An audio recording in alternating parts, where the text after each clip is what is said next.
por Roma estava repleta de deuses. A quantidade de pequenos altares existentes por toda a cidade, o número de dedicatórias a deuses e grandes santuários falam de uma crença muito forte neles. A vida era sentida como muito precária e era necessário que fosse feito o possível para conseguir que os poderes que governam o mundo estivessem ao seu lado para mantê-lo seguro. Do berço até o túmulo e de uma estação até a outra, cada fase da vida humana estava interligada com os deuses. Mesmo sendo sempre presentes, como eram para os gregos antigos, os mesmos deuses não eram adorados por toda a terra. Há 3.000 anos, a Grécia era uma colcha de retalhos de cidades-estado independentes, ligados por uma língua comum, pela cultura e pelo comércio.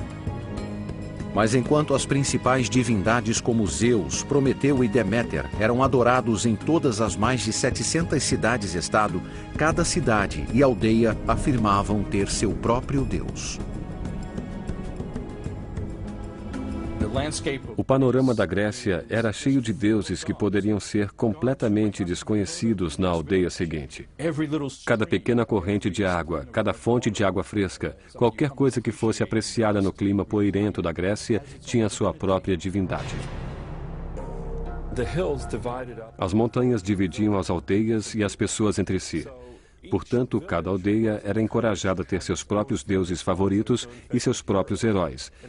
E penso que, em termos do desenho natural da Terra, isso fosse muito importante para a formação de mitos e religiões. Abrindo um parênteses nesse trabalho, observe você agora o contexto da época e do local. Grécia, como nós vimos nesse trecho, inundada de divindades e paganismo, onde cada bairro tinha seus deuses, foi o maior acervo de deuses que a humanidade já havia presenciado até então. E neste exato contexto foi que foram traduzidas as escrituras para o que se chamou Septuaginta. E quando o seu líder religioso, na hora do sermão, no púlpito, ou no programa de rádio ou de TV, ele diz assim, nos originais gregos, é disso que ele está se referindo. Deste momento da história, de um local totalmente tomado por deuses, pagãos, e blasfemaria a partir de então, basicamente, todos os nomes dos homens que o Criador ungiu, capacitou para escrever a sua palavra. A partir daí, nunca mais as escrituras seriam as mesmas, porque a Septuaginta agora estava em lugar dela. E eu pergunto, não seria a vontade do Criador que permanecesse no idioma ao qual ele deu a escritura? Se fosse para passar para o idioma grego e essa fosse uma vontade do Criador, por que não teria dado as escrituras diretamente aos gregos? Aquele povo super pagão daquela época, como nós vimos no segmento anterior. Quando Alexandre morreu em 323 a.C., o mundo se tornou bilíngue e o grego era a segunda língua mais falada. Por esta razão, tornou-se importante haver uma tradução da Bíblia para o grego. Por volta do ano de 285 a.C., havia vários judeus que faziam parte da subcultura egípcia. De acordo com a tradição, Demétrios de Palerum, responsável pela mundialmente famosa biblioteca em Alexandria, perguntou ao rei Ptolomeu Filadelfo do Egito se ele conseguiria a tradução grega da lei judaica para a biblioteca. Para realizar isto, o rei liberou 100.000 escravos judeus que ele tinha em seu domínio e os enviou juntamente com um presente generoso e o embaixador para Eleazar, o sumo sacerdote de Jerusalém, e assim fez seu pedido. Ele desejava que fosse selecionados 6 sábios de cada uma das 12 tribos, somando assim 72 homens. Esses homens deveriam ir a Alexandria para trabalhar nesta tradução. Ao chegarem lá, tiveram uma recepção real de boas-vindas na corte. Essa é uma história que eu creio que hoje com a mente limpa da contaminação dos Illuminati, eu creio que poucos que conhecem essa história ainda continuam acreditando nisso.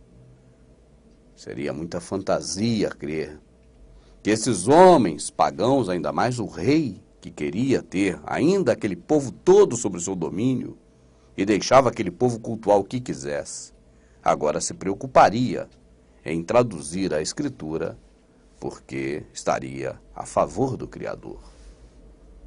Não posso crer nisso.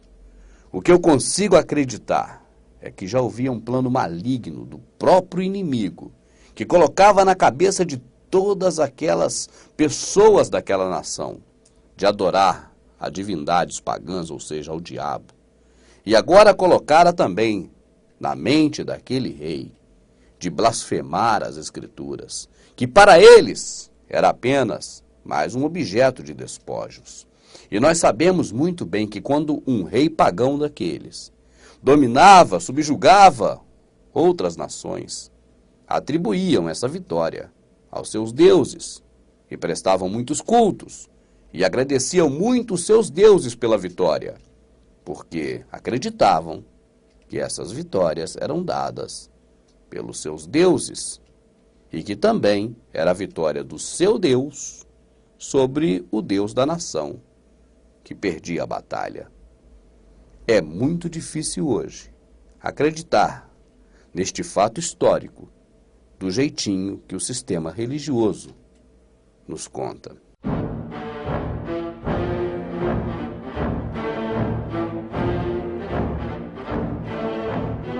O Império Romano durou mais de 1000 anos.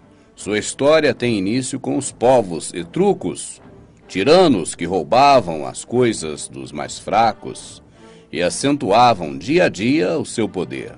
Com o passar dos anos, receberam, por influência de homens que estavam nas sombras manipulando o reino anterior à Grécia, os conhecimentos para estabelecer o seu domínio, criando a República Romana. Os tiranos etruscos permaneceram no poder por pouco tempo, já que seus mentores conspiraram contra eles e o destruíram, assumindo o poder de controlar, daí em diante, a República Romana. Neste momento, os senhores do mundo, seguidores de Nimrod, estavam se preparando para derrubar a Grécia, o país de onde viera, e se fixar, em definitivo, em Roma, trazendo todos os seus deuses para se somar aos deuses que já existiam naquela localidade. Neste momento, os senhores do mundo estavam criando os magistrados romanos, faziam então as leis e se preparavam para derrubar o reino da Grécia, de onde saíram.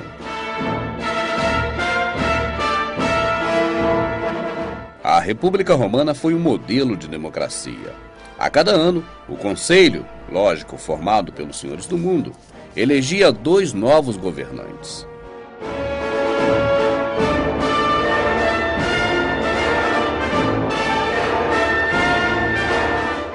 A sociedade romana, neste momento, estava dividida em 2 classes: os plebeus e os patrícios.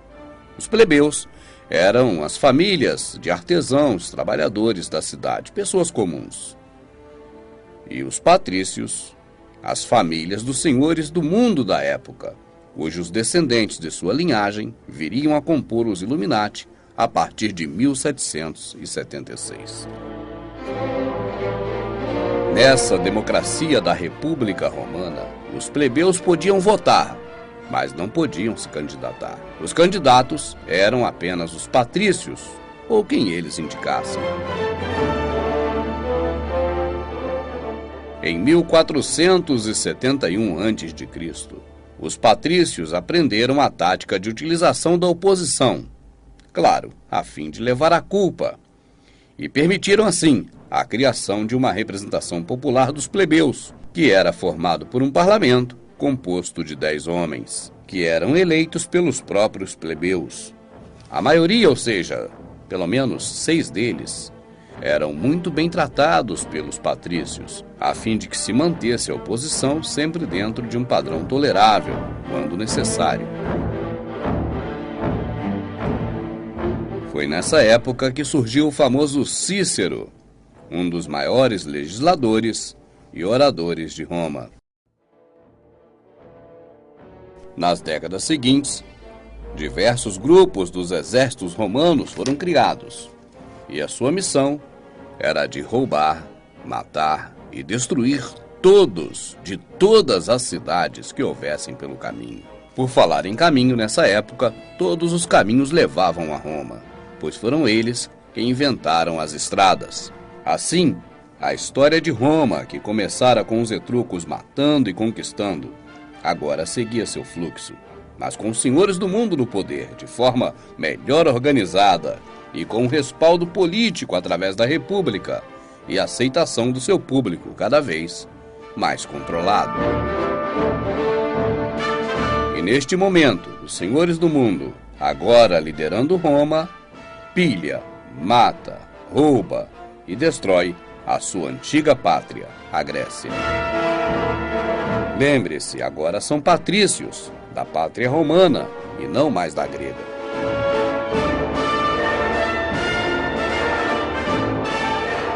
E como o exército crescia cada vez mais. Todo reino, território, tribo conquistada, os velhos eram mortos e os jovens, rapazes, eram levados para ser soldados no exército romano. Esses jovens, quando conseguiam sobreviver às batalhas, ao voltar, traziam para si parte dos roubos, de tudo que roubavam dos outros. Esses roubos, até hoje, é meigamente chamado de despojos. As meninas jovens eram levadas para Roma. Assim então Roma toma status da cidade mais moderna e bonita do planeta, com seu imponente fórum. Junto ao crescimento territorial, populacional e econômico, crescia também o número de religiões pagãs. Cidadãos rezavam e faziam sacrifícios nos vários templos públicos dedicados a seus deuses pagãos, como Júpiter, Minerva e Apolo. Para construir essas cidades poderosas, Roma precisava de força humana. Então, muitos habitantes das terras conquistadas passavam a ser escravos. O mais famoso escravo dessa época foi Espartacus. O general era Pompeu o Grande, que matou Espartacus crucificado, junto com mais 6.000 homens. As cruzes percorriam quilômetros da Via Ápia, a principal estrada romana. A crucificação era uma forma comum de execução na antiguidade, e é evidente que os crucificados vivessem um tempo considerável nessa terrível agonia até morrer de sufocamento, pois era mais difícil fazer os movimentos de respiração. Depois de mortos, seus corpos apodreciam à beira das estradas como um aviso para outros. Esta é a história da origem de Roma e da sua república. E nós observamos os senhores do mundo agilmente trabalhando nas sombras. Eles que vieram diretamente da Grécia após ter construído e também arruinado aquele reino. Mas o interessante é a questão religiosa. Observe que os postes ídolos do Oriente Médio citados na Escritura foram parar no Egito, depois na Grécia, e depois da Grécia, em Roma. Mas a história não para em Roma. A história se estende para Inglaterra, Estados Unidos e, por último, América do Sul. Esses mesmos obeliscos, hoje, estão também aqui, no nosso país, na nossa cidade, nos nossos bairros. Poderia ser verdade algo tão fantástico, de que esses mesmos homens que dominaram aqueles reinos antigos nos dominam ainda hoje? Seriam seus obeliscos que acompanharam-nos por todos estes reinos uma prova viva de que ainda hoje esse mesmo grupo nos domina?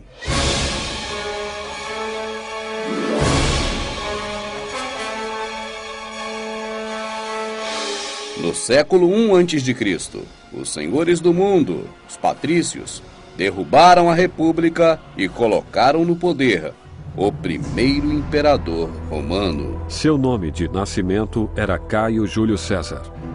Seria conhecido como o ditador do mundo mediterrâneo. Nasceu de uma família patrícia em 100 a.C.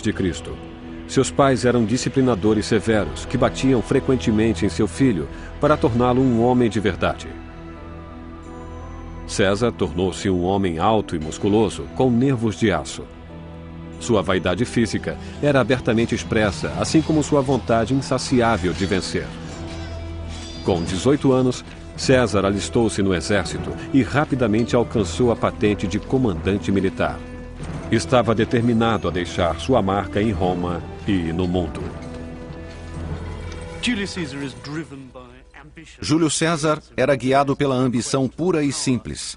É uma luta pelo poder, luta para sobrepujar Alexandre o Grande, que conquistara a maior parte do mundo conhecido até os 30 anos.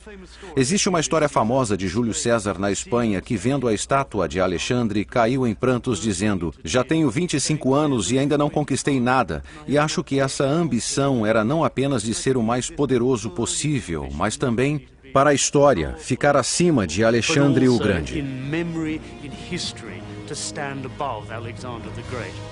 Júlio César dominou a Gália, a Espanha, a França, a Itália e muitos outros locais. Fez 1 milhão de prisioneiros, matando milhares de pessoas. Os romanos nunca foram fáceis com inimigos derrotados, mas César sobrepujou-os. E se vemos César como um dos grandes homens da história, temos também que considerá-los um dos maiores assassinos. Tudo o que César fazia dizia ser em obediência aos deuses. E falava: aceitemos isto como um sinal dos deuses. E vamos seguir seu chamado como vingança contra nossos inimigos traiçoeiros. A sorte está lançada. Assim como o faraó no Egito e Herodes, nos períodos da Escritura, receberam presentes de aniversário, também Júlio César recebeu o seu. O mesmo presente, a cabeça de um homem. E neste caso, a cabeça de Pompeu, o republicano que queria atrapalhar o seu governo ditatorial.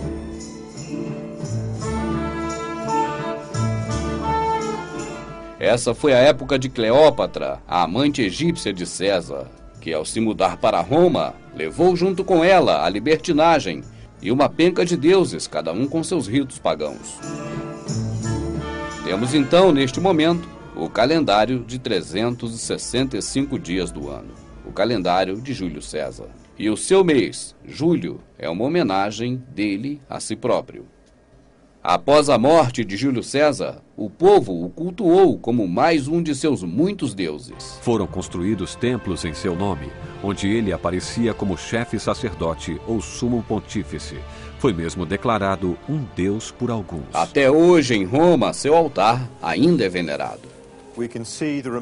E se entrarem lá, verão os vestígios do altar que é venerado até os dias de hoje pelos romanos, ou pelo menos alguns romanos.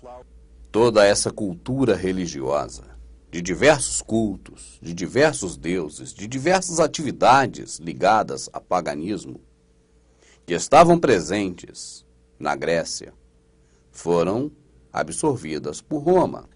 Na medida em que um reino era subjugado por outro, o reino vencedor que passava a liderar o mundo, e neste caso Roma, teria agora que trabalhar a mente da população, entender aquela população, compreender as suas raízes religiosas e dar um jeito de contemplá-los, possibilitando que eles pudessem, então, adorar os seus deuses e, assim, manter aquela sociedade gigantesca do mundo satisfeita da forma religiosa. Assim sendo, Roma, herdando todas as atividades religiosas dos reinos anteriores a ela, se transformou na nação mais paganizada do planeta de todos os tempos.